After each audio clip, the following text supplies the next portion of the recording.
Hi students, this is Ajay Verma once again with a new video।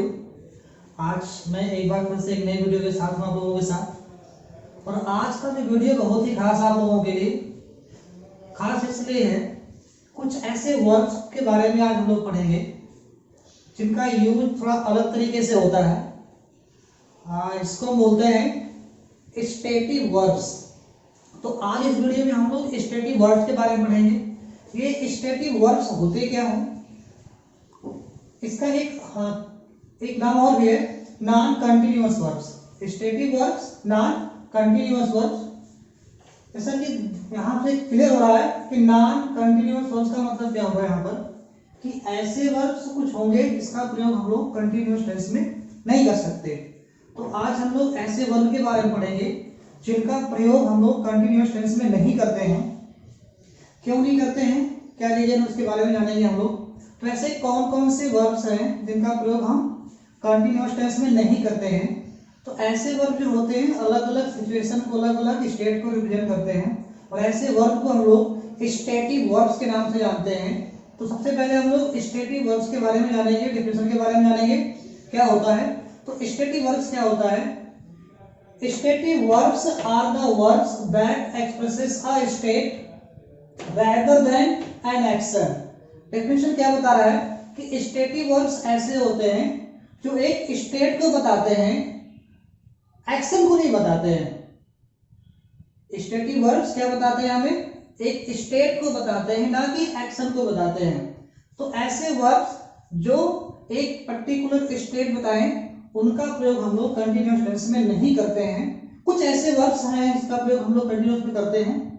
Maximum जो verbs हैं जो आपके सामने विजुअलाइज हो रहा है बोर्ड पर, इनमें से मैक्सिमम जो वर्ब्स होते हैं इनका कंटिन्यूअस टेंस नहीं होता है। इनको हम लोग सिंपल प्रेजेंट में यूज करते हैं या सिंपल टेंस में यूज करते हैं। तो कौन कौन से, और क्या बताता है, they usually relate to thoughts.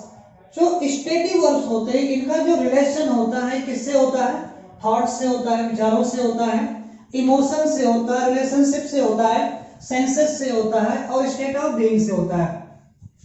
इनकी कैटेगरी को मैंने सॉर्ट आउट किया है। तो अलग अलग कैटेगरी मैंने कुछ वर्ब्स को रखा है, इसको जानेंगे। पहला जो कैटेगरी है वर्ब्स ऑफ परसेप्शन, जिसको हम अनुभूत करते हैं। परसेप्शन का मतलब होता है अनुभूत करना। तो यहाँ पे वर्ब है see, hear, smell, prefer, notice, recognise. ये ऐसे वर्ब हैं जिनका प्रयोग हम लोग प्रेजेंट कंटिन्यूअस में नहीं कर सकते। Taste, feel, verbs of feeling, emotions, state of mind. इस कैटेगरी में कौन कौन से वर्ब हैं, want, desire, wish, refuse, forget, care, hate, love, like, admire, believe, doubt, hope, admit, accept, intent. क्या जो वर्ब हमारे सामने है, क्या इनका प्रयोग हम लोग प्रेजेंट कंटिन्यूअस टेंस में कर सकते हैं। अब एग्जांपल के थ्रू देखेंगे हम। अगला जो पॉइंट है verbs of thinking. Thinking process से संबंधित जितने भी वर्ब हैं इनका प्रयोग हम लोग कंटिन्यूअस टेंस में नहीं करते। इनमें कौन कौन से वर्ब आते हैं, understand, know, trust, mean, think, imagine, remember, forget, suppose. अगला point verbs of possession. Possession का मतलब होता है अधिकार होना या रिलेशन होना। Own, belong, have, keep, consist, contain, include. अगला point verbs of appearing, appear, seem, look. Last point है, इसके अलावा कुछ और भी वर्ब हैं जिनका प्रयोग हम लोग कंटिन्यूअस टेंस में नहीं करते हैं। वर्ब है equal, cost, deserve, depend, fit, owe, lack, matter, require, resemble, need, dare. जो वर्ब आप देख रहे हो बोर्ड पर, इस वर्ब का प्रयोग हम लोग प्रेजेंट कंटिन्यूअस टेंस में नहीं करते। बट कुछ ऐसे वर्ब हैं जिनका प्रयोग हम प्रेजेंट कंटिन्यूअस में करते हैं या कंटिन्यूअस टेंस में करते हैं, लेकिन उनकी मीनिंग चेंज हो जाती है। अब एग्जांपल के थ्रू में देखते हैं कि क्या इनका प्रयोग हम लोग प्रेजेंट कंटिन्यूअस टेंस में कर सकते हैं। एक और हमारे पास है, मान लीजिए नो। अगर मुझे बताना हो कि मैं तुम्हें जानता हूं या मैं तुम्हें जान रहा हूं, हिंदी में तो आप थोड़ा सा क्लियर हो जाएगा कि हाँ मैं तुम्हें जानता हूं या तुम्हें जान रहा हूं। तो ये मैं तुम्हें जानता हूं तो सिंपल प्रेजेंट का है। अगर मैं बोलता हूँ हिंदी में कि मैं तुम्हें जान रहा हूँ तो ये प्रेजेंट कंटिन्यूअस टेंस में, लेकिन इसका ट्रांसलेशन क्या होगा, आई नो यू, ना कि आई एम नोइंग यू। तो नो का नोइंग नहीं होगा, मैं तुम पर विश्वास करता हूँ, I trust on you, not I am trusting on you. यहां भी ऊपर देख लेते हैं, smell, see, hear, prefer, I prefer tea to coffee, या I prefer coffee to tea, इस तरह से बोल सकते हैं, ना कि आई एम प्रीफरिंग। तो यहां से क्या क्लियर हो रहा है कि जो वर्ब हमारे सामने है इनमें से ये एक स्टेट को शो करते हैं, ये सारे वर्ब क्या शो करते हैं, एक स्टेट को शो करते हैं, ना कि एक्शन को शो करते हैं। इसलिए इनका प्रयोग हम लोग कंटिन्यूअस टेंस में नहीं करते हैं। इनमें से कुछ वर्ब हैं जिनका प्रयोग हम कंटिन्यूअस फॉर्म में करते हैं, लेकिन उनकी मीनिंग चेंज हो जाती है। मैं आपको कुछ वर्ब्स में जो है इसके बारे में बताऊंगा कि उसका कंटिन्यूअस टेंस में कैसे होता है, लेकिन उसकी मीनिंग कैसे चेंज हो जाती है। तो विद चेंज मीनिंग के साथ हम दो चार वर्ड को पिकअप करेंगे और उसके बाद उस पर डिस्कस करेंगे कि कब हम उसका प्रेजेंट कंटिन्यूअस टेंस में यूज करेंगे और कब उसका सिंपल प्रेजेंट टेंस में यूज करेंगे। जैसा मैंने बताया आपको कि कुछ ऐसे भी वर्ड्स होते हैं जिनका प्रयोग हम कंटिन्यूअस फॉर्म में कर सकते हैं, लेकिन उनकी मीनिंग क्या होगी, बदल जाएगी। तो सबसे पहला एग्जांपल देखते हैं। पहला वर्ड हमारे पास है सी। सी का मतलब होता है देखना। सी का मतलब जब होगा परसीव विद द आई, जब आंख से देखने का मतलब होगा, तो ऐसे कंडीशन में सी का प्रयोग हम प्रेजेंट कंटिन्यूअस टेंस में नहीं करेंगे, इसका प्रयोग सिंपल टेंस में होगा। यहाँ क्रॉस का मतलब यह है कि वर्ब जो है कंटिन्यूअस टेंस में नहीं कर सकते इसका प्रयोग। और जहां पे टिक मार्क किया गया इसका मतलब क्या, वर्ब को हम सी को आईडी फॉर्म में भी कंटिन्यूअस टेंस में यूज कर सकते हैं। तो पहला एग्जांपल देते हैं, I see someone at the gate. इसका मतलब क्या हुआ कि मैं किसी को गेट के पास देख रहा हूं या देख पा रहा हूं। हिंदी तो ऐसे बनेगी, लेकिन जब इंग्लिश में इसका ट्रांसलेशन करेंगे तो क्या बन जाएगा, I see someone at the gate. इसको हम इस तरह से नहीं लिख सकते कि I am seeing someone at the gate. इसका प्रयोग क्या नहीं कर सकते हम लोग, I am seeing someone at the gate. क्या बनेगा इसका, I see someone at the gate. तो यहाँ पे जो क्रॉस का मतलब क्या बता रहा है कि वर्ब का प्रयोग जो है, सी का प्रयोग हम लोग यहाँ पे प्रेजेंट कंटिन्यूअस टेंस में या कंटिन्यूअस फॉर्म में नहीं कर सकते, नहीं करेंगे इस सेंस में। जब सी का मतलब होगा देखना, देखने के सेंस में सी का प्रयोग हम सिंपल प्रेजेंट टेंस में करेंगे या प्रेजेंट टेंस में या सिंपल टेंस में करेंगे। जब सी का मतलब मीट होगा, मीट मतलब मिलना, तो मिलने के सेंस में, मीट के सेंस में आएंगे फॉर्म में इसको लिख सकते हैं। तो जो बेसिक मीनिंग हम लोग जानते हैं कि सी का मतलब देखना होता है, तो जब देखने की मीनिंग आएगी तो इसको हम सिंपल प्रेजेंट टेंस में यूज करेंगे। और जब सी का मतलब मीट होगा तो मीट के सेंस में सी को हम कंटिन्यूअस टेंस में यूज कर सकते हैं। तो यहाँ पे क्या है कि I am seeing my friend this evening. इसका मतलब ये नहीं हुआ कि आज शाम को मैं अपने मित्र को देख रहा हूं। इस सेंटेंस का मतलब ये हुआ कि आज शाम को मैं अपने मित्र को मिलने जा रहा हूं, या आज शाम को मैं अपने मित्र से मिल रहा हूं। इस सेंटेंस का हिंदी मीनिंग क्या होगा कि आज शाम को मैं अपने मित्र से मिल रहा हूं। तो जब सी का मतलब देखना होगा तो उस सेंस में सी का प्रयोग हम लोग कंटिन्यूअस फॉर्म में नहीं करेंगे। जब सी का मतलब मीट होगा तो ऐसे केस में सी को हम कंटिन्यूअस टेंस में यूज कर सकते हैं। आपको समझ में आ गया होगा कि सी का प्रयोग आईएनजी फॉर्म में कब करेंगे। सेकंड वर्ड हमारा है हियर। हियर मींस क्या होता है, जो साउंड है उस साउंड से हम अवेयर होते हैं। कोई साउंड है, उस साउंड से अगर हम लोग अपना ध्यान देते हैं, उस पे फोकस करते हैं, अटेंशन करते हैं और वो साउंड हम सुनने का प्रयास करते हैं, तो उस केस में हियर का प्रयोग करते हैं। जब सी हियर मींस सुनना का सेंस होगा, हिंदी मीनिंग होगा परसीव विद द ईयर। जब सुनने के सेंस में होगा तब हियर का मतलब जो है इसको हम आईएनजी फॉर्म में यूज कर सकते हैं। Example, he hears strange sound at night. इसका मतलब क्या होगा कि रात में उसे एक अद्भुत आवाज सुनाई पड़ती है या वो सुनता है।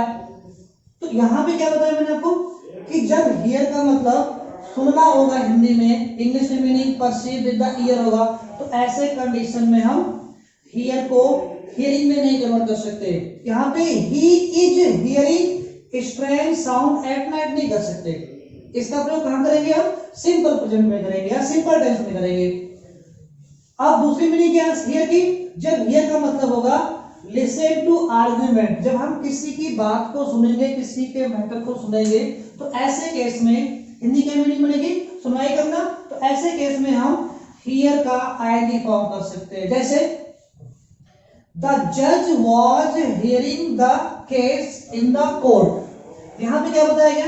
कोर्ट में क्या होता है? कोर्ट में दो साइड के लोग होते हैं, दो पक्ष के लोग होते हैं, एक दूसरे जो है अपनी बात को रखते हैं। तो उस बात में क्या होता है? मोस्टली बात में हमारा आर्ग्यूमेंट होता है। तो जज क्या करता है? आर्ग्यूमेंट को सुनता है। तो ऐसे केस में हियर का को हम आईएनजी फॉर्म में कर सकते हैं।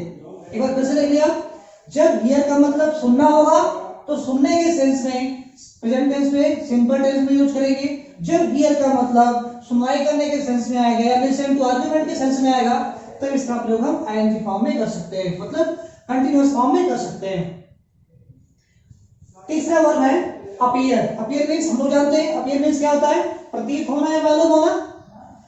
ध्यान दीजिए, जब अपीयर का मतलब सीम होगा या प्रतीत होना या मालूम होगा, इसकी तीन मीनिंग है। ध्यान दीजिए, अपीयर का मतलब क्या? पहला मीनिंग है सीम, प्रतीत होना, मालूम होना। अपीयर का दूसरा मीनिंग क्या है? To come before the public, उपस्थित होना, सामने आना। तीसरी मीनिंग है पब्लिश, प्रकाशित होना। अब इन तीनों में थोड़ा सा अंतर है कि किस कंडीशन में हम अपीयर को अपीयरिंग में लाएंगे। तो जब अपीयर का मतलब सीन होगा या प्रतीत होना, मालूम होने के सेंस में आएगा, तो ऐसे कंडीशन में हम अपीयर को सिंपल प्रेजेंट में रखेंगे। यहां पे क्या है? जहां पर हमारे पास है it appears that it is going to rain. यहां पे ध्यान दीजिए, इट अपीयर्स ये कौन सा टेंस है? सिंपल प्रेजेंट टेंस है। यहां पे हम इट इज अपीयरिंग का प्रयोग नहीं कर सकते। क्या नहीं कर सकते? इट इज अपीयरिंग का प्रयोग नहीं कर सकते। क्यों? क्योंकि यहाँ पे अपीयर का मतलब क्या हुआ? जनरल सेंस में प्रतीत होना, मालूम होना। जैसे मान लीजिए अभी एक कंडीशन में आप बाहर निकलिए और देखिए कि बादल है और आपको ऐसा लग रहा है कि मालूम हो रहा है कि अभी बारिश होने वाली है, तो आप क्या बोलोगे? It appears that it is going to rain. आप ऐसे नहीं बोलोगे कि इट इज अपीयरिंग। आप मौसम को देखते क्या नहीं बोल सकते? It is appearing. क्या बोलेंगे आप? It appears that it is going to rain. तो जब अपीयर का मतलब सीन होगा, मालूम होगा, मालूम होना या प्रतीत होने के सेंस में आएगा, तब हम इसको सिंपल प्रेजेंट में रखेंगे। दूसरा मीनिंग है अपीयर का पब्लिश होना, sorry to come before the public. इस यहां पे क्या मतलब है? कि सामने आना। जैसे मान लीजिए कोई स्टेज है, तो स्टेज पे कोई एक्टर है, एक्ट्रेसेस है, पर्दे के पीछे से आ रहा है, तो क्या बोलेंगे? The actor is appearing on the stage. क्या बोल सकते हैं? The actor is appearing on the stage. यहाँ पे क्या होता? यहाँ पे जो अपीयर का मीनिंग होगा क्या होगा? यहाँ पे अपीयर का मीनिंग प्रतीत होना, मालूम होना नहीं होगा। क्या मीनिंग होगा यहाँ पर? सामने आना। एक्टर एक्ट्रेसेस को हम कहाँ देखेंगे? स्टेज पर देखेंगे। इसका मतलब क्या? सामने आएंगे, वो उपस्थित होंगे स्टेज पर। तो जब अपीयर का मतलब to come before the public या उपस्थित होना, सामने आना के सेंस में होगा, तब हम आईएनजी फॉर्म में यूज कर सकते हैं। जैसे the sun is appearing behind the clouds. यहाँ पे क्या है? सन जो है बादलों के पीछे से निकल रहा है। यहाँ पे क्या मतलब होगा? बादलों के पीछे से सूर्य क्या हो रहा है? बाहर आ रहा है। तो यहाँ पे क्या किया गया? यहाँ पे बाहर आना मीनिंग आ रहा है, ना कि प्रतीत होना, मालूम होना। तो बाहर आना मतलब विजुअलाइज होना। ऐसे कंडीशन में हम अपीयर को अपीयरिंग में कर सकते हैं। तो इस कंडीशन में यहाँ किया गया, इसका मतलब क्या? कि इसको हम आईएनजी फॉर्म में यूज कर सकते हैं। तीसरा एग्जांपल है पब्लिश का। When is your book appearing. यहाँ पे क्या है? इसका मतलब क्या होगा? इसका मतलब यहाँ से बिल्कुल नहीं लेना आपको कि आपकी जो किताब है कब मालूम हो रही है, प्रतीत हो रही है। इसका मीनिंग भी नहीं आ रहा है। इसका मतलब क्या होगा? कि आपकी जो बुक है, आपकी जो किताब है कब पब्लिश हो रही है, कब प्रकाशित हो रही है। तो जब अपीयर का मतलब to come before the public होगा या पब्लिश का मीनिंग आएगा, तो ऐसे कंडीशन में हम अपीयर को अपीयरिंग में यूज कर सकते हैं। मतलब अपीयरिंग में यूज करने का मतलब क्या है? कि इसको हम प्रेजेंट कंटिन्यूअस में या कंटिन्यूअस फॉर्म में यूज कर सकते हैं। इसके अलावा भी कुछ ऐसे वर्ब्स हैं जो उतने महत्वपूर्ण नहीं है। मैंने प्रयास किया आपको कि जो बहुत ही इंपॉर्टेंट वर्ब था कि कैसे कौन से वर्ब है जो नॉन कंटिन्यूअस वर्ब्स है और उनको जब हम कंटिन्यूअस में ले आते हैं तो उसका किस तरह से मीनिंग चेंज हो जाता है। ये तीन वर्ड बहुत ही महत्वपूर्ण है। इनके यूज करने में हम लोग बहुत कभी कभी कंफ्यूज हो जाते हैं। तो ये ध्यान नहीं देते कि हमें कब अपीयर लगाना है, कब अपीयर लगाना है, या फिर कब यहाँ पे सी का प्रयोग करना है, कब सी का प्रयोग करना है। तो आज इस वीडियो में इतना ही। Thank you for watching this video.